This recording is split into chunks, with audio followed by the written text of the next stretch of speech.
there will be no referendum in Nagorno-Karabakh. We will never agree on that. We did not agree on that during the time of negotiations, and now, when we regained a big part of the territory, it is out of question.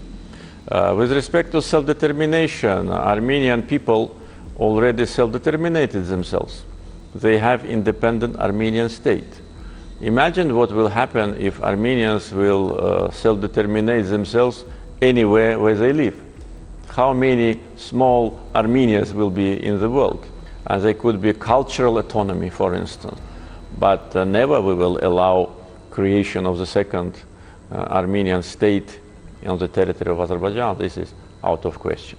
In other words, there will be no referendum, never. They must make a strong commitment that they will liberate these territories. And our refugees and internally displaced persons must return to all the occupied territories, including territory of Nagorno-Karabakh and including territory of ancient Azerbaijani city of Shusha. We at this moment demand from Armenian side, from Prime Minister personally, the person who is responsible for this violence and is responsible for war crimes against peaceful Azerbaijanis, we demand from him personally saying Armenia will liberate occupied territories. After that, of course, it will be transformed resolution of the conflict from the battlefield to the negotiation table. On which stage the first regions, on which stage the second part of the regions.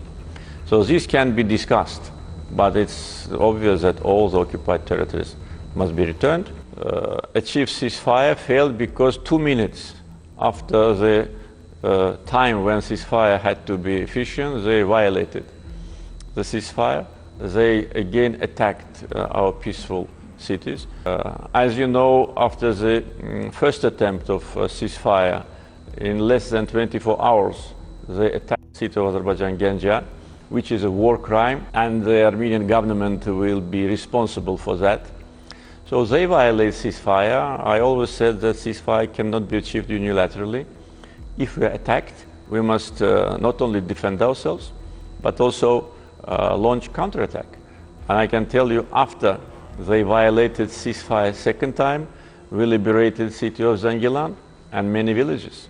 So the more time passes on the battlefield, the more territories we liberate. Therefore, Armenian government should think seriously about their behavior and make a strong commitment if they want the ceasefire to be efficient. First, not to violate it. Second, not to attempt to regain the territories which we already liberated, and make a commitment about liberation of occupied territories of Azerbaijan. But of course, we heard threats from official Armenian representatives that they will attack our pipelines, they will attack Sangachal terminal, which is an important terminal for oil and gas transportation. But this is also part of their terrorist nature, because they openly declare that they will attack civilian infrastructure. And of course, if they do it, they will regret, because they will be punished by us severely.